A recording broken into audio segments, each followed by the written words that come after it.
Halloween is on its way. Are you scared yet?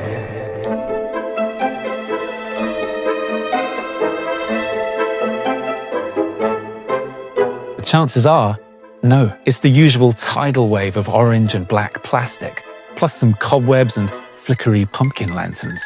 More boring than bone-chilling. I think what bothers me is it's fake darkness. So it hints at big questions about life, death, and the hereafter, and then it just kind of gives up. Everyone goes off to eat some Haribo.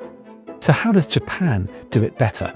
And what can we learn? Well, before we get into it, this is the second ever video on a brand new channel, so please subscribe and become an early supporter. Okay, so here's what Japan does. First, it separates out Western-style Halloween from a real Day of the Dead. If you want to get dressed up, drunk, and have a party, Japan has you covered. In cities like Tokyo, Halloween is a cosplay extravaganza, a mass gathering of the weirdly and wonderfully attired.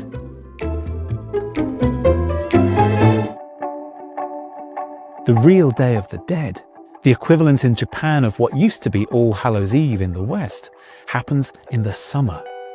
It's called Obon, and it's a time when the border between our world and the next becomes thin, and the spirits of deceased relatives return for a visit. Those spirits are greeted when they arrive not with panicked screaming or sugar-heavy treats.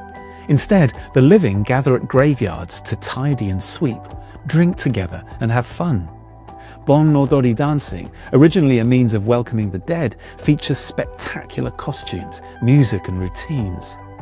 People light fires outside their houses to guide the spirits home. Miniature animals or vehicles are made from vegetables, often just toothpicks stuck in cucumbers or aubergines, so that the spirits have something to ride on or in when they return to the other world. I found my first Obon a little bit strange. The idea of drinking alcohol in a graveyard while laughing and letting off fireworks seemed like the kind of thing that naughty teenagers might get up to.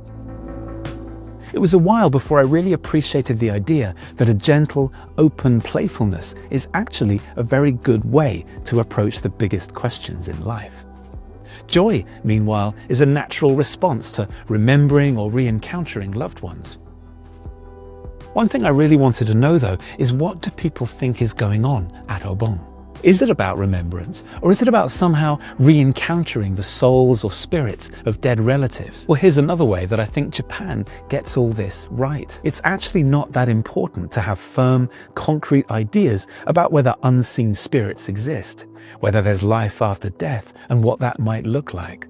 Roughly 50% of people in Japan do believe in unseen spirits. But people are cautious about trying to put that into words. Anyone who can and is really sure of what they believe is viewed with suspicion, even nervousness.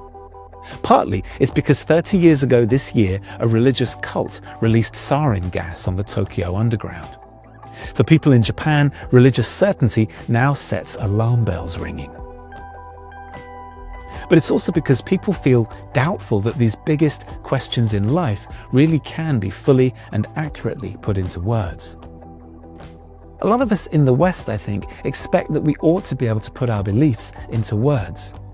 Faith and belief become, as a result, a switch that's either on or off, a decision that we make at some point in our lives and then don't revisit all that often or even feel curious about. In Japan, it's all right to have vague feelings and intuitions about these things, to just do things that open you up to new possibilities when it comes to great questions of life and death. There are so many chances to do this in Japan, a place that's home to tens of thousands of Shinto shrines and tens of thousands of Buddhist temples. Not many people turn up to a shrine or temple with a well-worked philosophy in mind. They turn up out of interest, respect, custom, habit, hope, pain, intuition.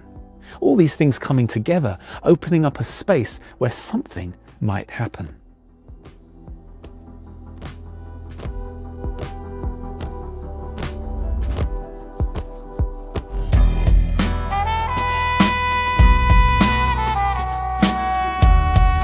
This is why I think the Japanese imagination is so rich with gods and goddesses, ghosts and monsters. I love the ubume of Edo-era artwork. Women who have died during childbirth come back to check on their children.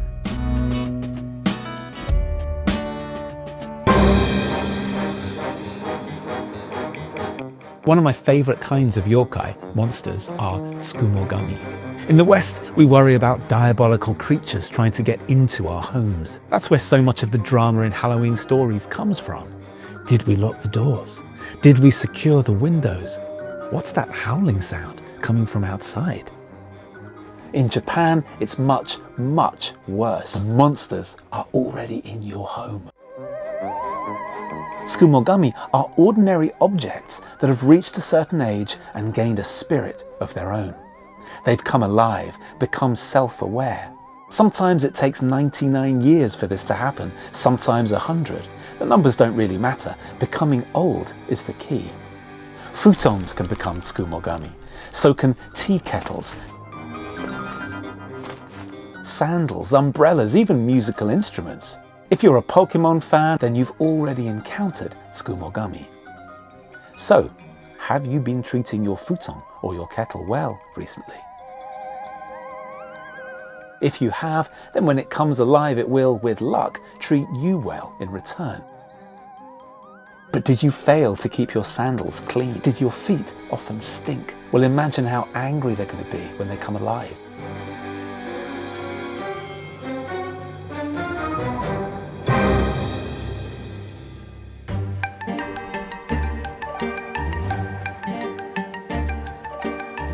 One type of household object that we don't have to worry about is gadgets.